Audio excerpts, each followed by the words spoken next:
Olá, meu nome é Matheus, eu sou médico, fui monitor de anatomia por 5 anos. Hoje a gente vai falar um pouco sobre os vasos axilares. Então, hoje vocês vão entender as artérias, né, que são ramos da artéria axilar, e vocês também entenderão as tributárias da veia axilar. Assunto extremamente importante quando a gente estuda axila. Então vamos começar. Primeira coisa que eu quero que vocês tenham aqui é a dimensão espacial de onde está situado isso tudo dentro do espaço axilar. A gente sabe que a axila é um espaço piramidal localizado entre o úmero e o gradil costal. A axila é preenchida por gordura e suas estruturas neurovasculares e linfáticas. Hoje, como eu já disse, a gente vai falar das estruturas vasculares. A gente vê que a gente tem sempre uma artéria e uma veia ou duas acompanhantes dessa artéria. Na axila não é diferente. A gente tem a veia axilar, a artéria axilar e o plexo braquial. E qual que é a relação anatômica disso? Isso é importante saber. É importante que vocês saibam, então, que a veia axilar ela é anterior à artéria axilar, que é anterior ao plexo braquial. Então, a ordem de anterior para posterior é veia, artéria e nervo, ok? Outro conceito importante para vocês saberem aqui são os limites da artéria e da veia axilar. A artéria axilar, conceitualmente, ela se inicia na borda lateral da primeira costela e ela segue até a borda inferior do músculo redondo menor. Durante esse trajeto, tanto a artéria quanto a veia axilar, ela vai ser dividida em 3 porções. E ela é dividida baseada em quê? Qual é a demarcação anatômica que divide ela nesses 3 segmentos? É o músculo peitoral menor. Isso também é muito importante de saber.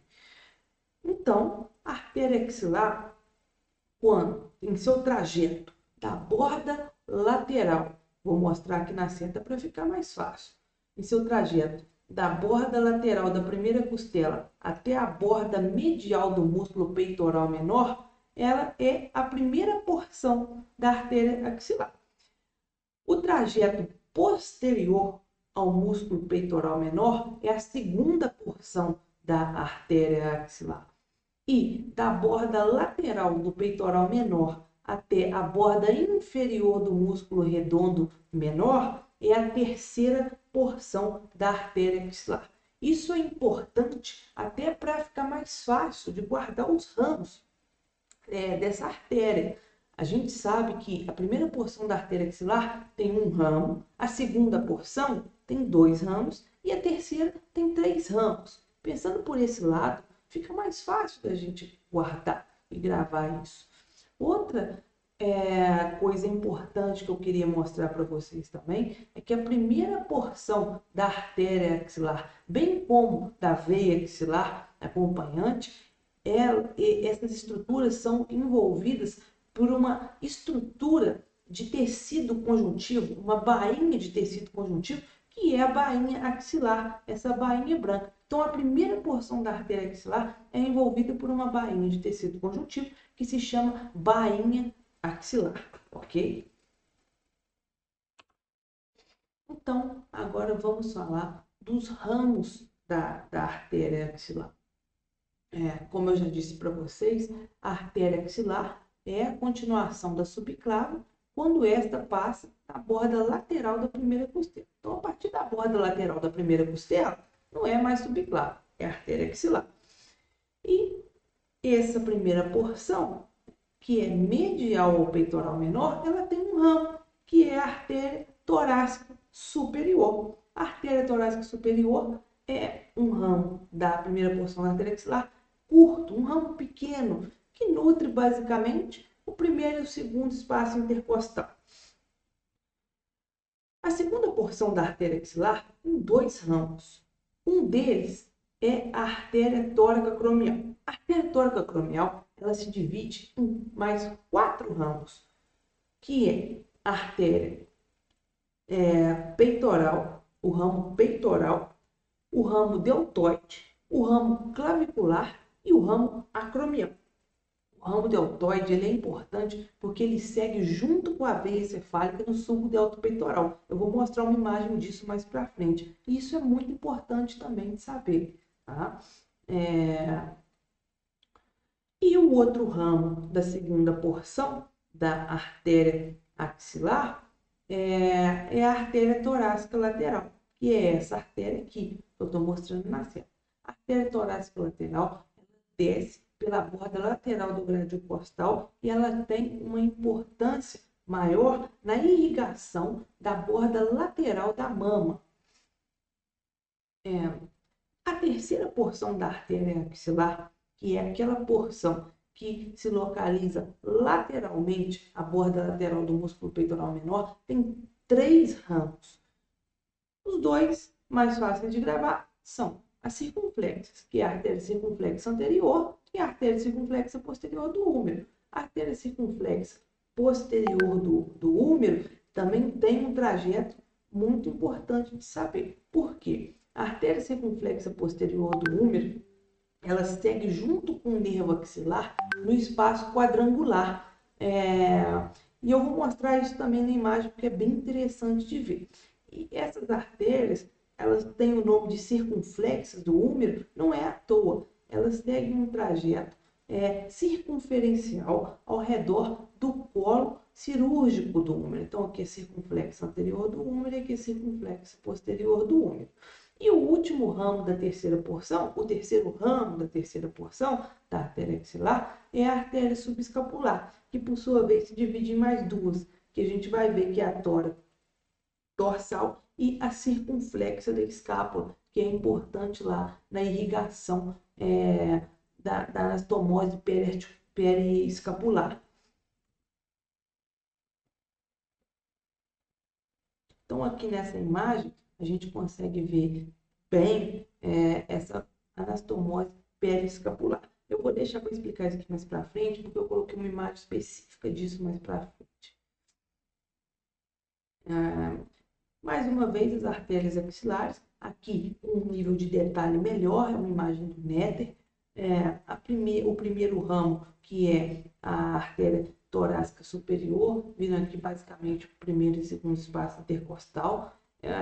Os ramos da segunda porção, a tóraco-acromial, né, com seu ramo aqui, ramo peitoral, vindo aqui para a região peitoral, onde ficam os músculos peitorais, aqui eles estão rebatidos.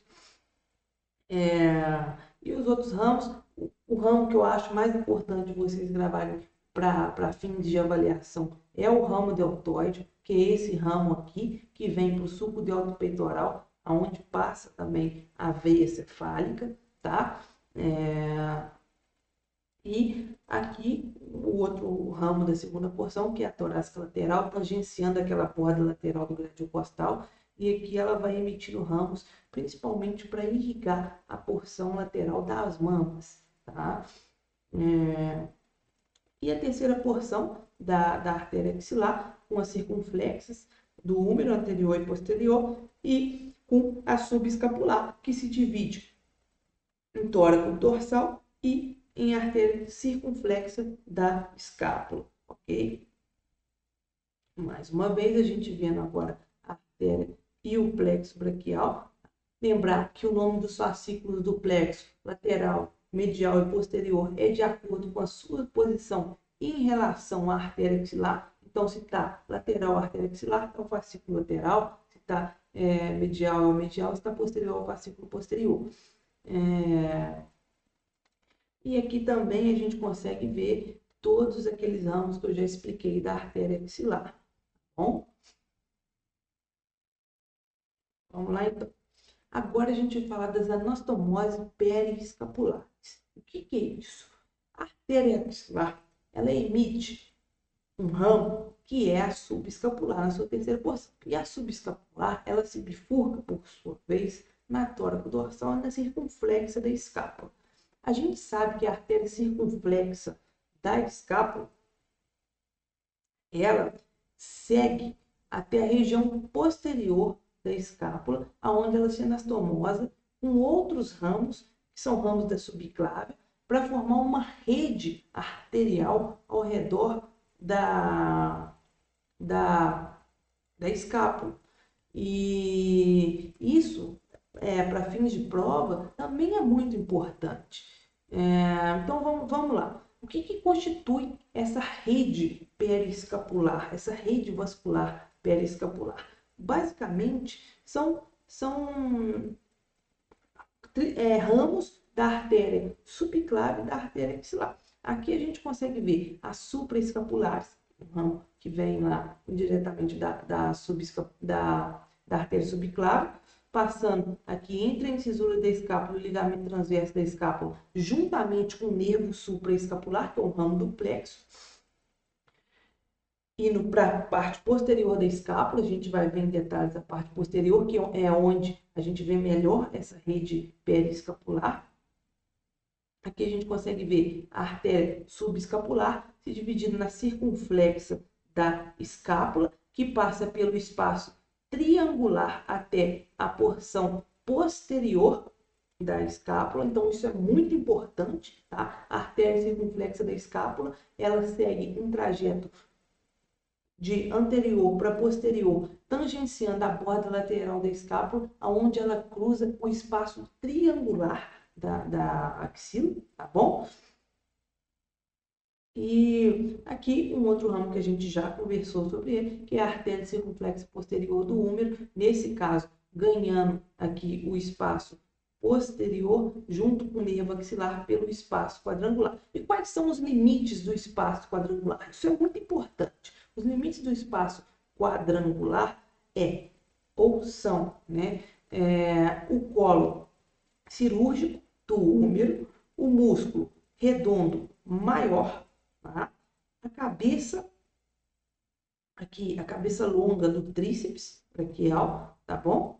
E também aqui pegando um pouquinho do redondo menor, tá bom? Então, basicamente, os limites a gente consegue ver melhor nessa imagem aqui, que é o redondo maior, o redondo menor, né? Redondo menor aqui, redondo maior aqui, o colo cirúrgico do húmero e a cabeça longa do tríceps braquial, tá bom? Então, esse é o espaço quadrangular. E quem que cruza ele, que a gente já tinha falado? Nervo axilar, que é um ramo do fascículo posterior lá do plexo, e a artéria circunflexa posterior do húmero. Isso é muito importante saber, tá? E quem que cruza o espaço triangular? Aqui nesse caso não está evidenciando bem, mas não mostra, na verdade, né? É a artéria dorsal da escápula, tá? Circunflexa da escápula, no caso, que é essa artéria que passa aqui, tá bom? Não é dorsal da escápula, é circunflexa da escápula, o espaço triangular é esse daqui, tá bom? Certo? Então, espaço quadrangular, espaço triangular, certo? Espaço quadrangular delimitado pela cabeça longa do tríceps, pelo redondo menor, redondo maior e colo cirúrgico do húmero, espaço triangular delimitado pela cabeça longa do tríceps, redondo menor e redondo maior, ok? Tá fixado isso aí? Então, anote. E aqui a gente já vê um pouco da rede periescapular arterial, que é melhor vista nessa imagem. Então, aqui a gente vê novamente o espaço triangular, a artéria circunflexa da escápula, que é ramo da artéria subescapular, né? Vindo aqui para a região posterior da fossa infra e espinal, infraespinal porque está abaixo da espinha da escápula. Ela se anastomosa aqui, um ramo infraespinal da artéria supraescapular, que é um ramo também lá da subclávia, a gente vai estudar isso no pescoço, tá? E o ramo supraescapular aqui da mesma artéria, né? O ramo supraespinal, desculpa, da mesma artéria, que é a supraescapular. E aqui a gente tem a artéria dorsal da escápula, que tangencia a borda medial da escápula e também participa dessa rede perianastomótica aqui arterial da escápula. Então, o que é importante saber daqui? Vamos lá, vamos para a parte do resumo. O importante aqui é saber que são 3 ramos principais que participam dessa anastomose arterial. O primeiro deles, que tangencia a borda medial, é a artéria dorsal da escápula, que é essa aqui. O outro ramo é a artéria supraescapular, que é essa aqui. E o outro ramo é a artéria que a gente estudou aqui em axila, que é a circunflexa da escápula. E a circunflexa da escápula, ela chega até a fossa infraespinhal, passando por um espaço que tem na axila, que é o espaço triangular, ok? Beleza. E aqui o espaço quadrangular, mostrando a circunflexa posterior do úmero. Enfim. Então, a gente estudou tudo sobre a artéria. A gente falou, detalhou bem, anotem os pontos que eu falei que são os mais importantes. E agora a gente vai falar das veias axilares. Então, as veias axilares, basicamente, vão ter os mesmos nomes das artérias axilares. Elas, aliás, as veias acompanham as artérias. Porém, às vezes podem ter uma variação anatômica maior durante o seu percurso, podem ser mais numerosas, né? Então vamos lá. A veia axilar, ela também tem o mesmo limite da artéria, né? Ela vai da borda inferior do redondo menor até a borda lateral da primeira costela. Passo da borda lateral da primeira costela, a veia axilar é a veia subclara. E inferior, a borda inferior aqui do redondo menor é veia braquial, certo? Então, aqui a gente tem as veias braquiais, que são as veias que acompanham a artéria braquial, que é a artéria do braço. Essas veias, elas se juntam com a veia basílica, que é uma veia superficial, que está dentro do subcutâneo, da tela subcutânea do braço, e que faz a drenagem superficial do braço. Se unem, então, a braquial, as braquiais, que geralmente são duas, com a basílica, é só guardar um B, para formar a veia axilar, ok? Então, veia basílica, as braquiais, e aqui a gente tem a formação da veia axilar na borda inferior do redondo menor, ok? E, importante, a veia cefálica, ela não faz parte da formação da veia axilar, mas ela drena para a veia axilar. E para ela chegar até a veia axilar, ela passa por um sulco entre o deltoide e o peitoral maior, que se chama de sulco deltopeitoral. E nesse sulco, juntamente com a veia cefálica, está o ramo deltoide da artéria tórica acromial, que era ramo lá da segunda porção da artéria axilar. Olha que interessante, isso é muito importante de saber, tá? Então, aqui a gente consegue ver a veia axilar, né? E os ramos, não vou ficar falando o nome, porque são basicamente os mesmos nomes das artérias. Elas acompanham as artérias. Só um detalhe importante aqui, que nessa região a gente tem algumas veias que a gente chama de veias colaterais, que são as veias tóraco-epigástricas. São veias que drenam a região superficial, desde lá do canal inguinal até a parte da axila. Essas veias comunicam, então, o sistema venoso inferior aqui da região mais inguinal, abdominal, com o sistema venoso do membro superior. Isso é importante porque, imagine o seguinte, eu tenho 2 sistemas de drenagem, um que puxa de um lado e um que puxa de outro. Estou falando assim para ficar mais fácil de entender. Se um desses lados obstruir e não tiver mais passagem, por um trombo, por qualquer outra situação, esse outro lado, ele vai, que ficou péreo, que está funcionando ainda, ele vai fazer a função do lado que está obstruído. Então, ele cria um fluxo venoso, que a gente chama de fluxo colateral. E essas veias tóraco-epigástricas são vasos que são geralmente por onde ocorre circulação colateral em situações de obstrução venosa. Geralmente, essas veias tóraco-epigásticas, elas chegam até a axilar pela veia torácica lateral, tá bom? Que é a veia acompanhante da artéria torácica lateral, que é ramo da segunda porção da artéria axilar, beleza? Lembrar das divisões, né? que é baseado no peitoral menor, e o mesmo que eu falei para a artéria, podem usar aqui na veia, é a mesma coisa, ok? Vamos lá então. Então aqui a gente consegue ver a veia cefálica, que é uma veia superficial, passando no sulco deltopeitoral, que é um sulco que fica entre o peitoral menor, aqui ele está seccionado, mas ficaria aqui, né, o peitoral maior, aqui o sulco entre ele e o deltoide. Então, a veia cefálica, e aqui ela perfurando a face clave peitoral, que eu vou mostrar para vocês, e drenando para a veia axilar.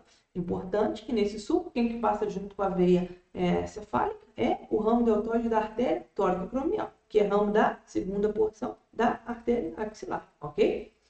Então vamos lá. Então aqui a gente vê a face clave peitoral, que é uma face muito importante aqui dos músculos tórico-apendiculares, da região da parte anterior da axila, da parede anterior da axila. Então, o que constitui essa face clave peitoral? Basicamente, é o ligamento costocoracoide, que é esse ligamento aqui, a membrana costocoracoide, que é essa membrana aqui, né? A face do músculo peitoral menor, tá? E o ligamento suspensor da axila, tá? Isso tudo aqui, então, é a face clave peitoral. E a veia cefálica, ela perfura, né, essa face clave peitoral para drenar para a veia axilar. E o mesmo vale para os ramos da tórica acromial, que perfuram, mas aí é para sair, né, para emergir da artéria axilar e seguir aí pelos seus respectivos trajetos, ok? Então, essa foi mais uma aula. A gente falou aqui bastante sobre os vasos, essas relações anatômicas que eu falei, guardem isso, anotem, decorem, porque isso é o mais importante, tá bom? Eu espero que tenha ajudado vocês de alguma forma, eu fico muito feliz se eu puder ajudá-los de alguma forma. Bons estudos e até a próxima aula.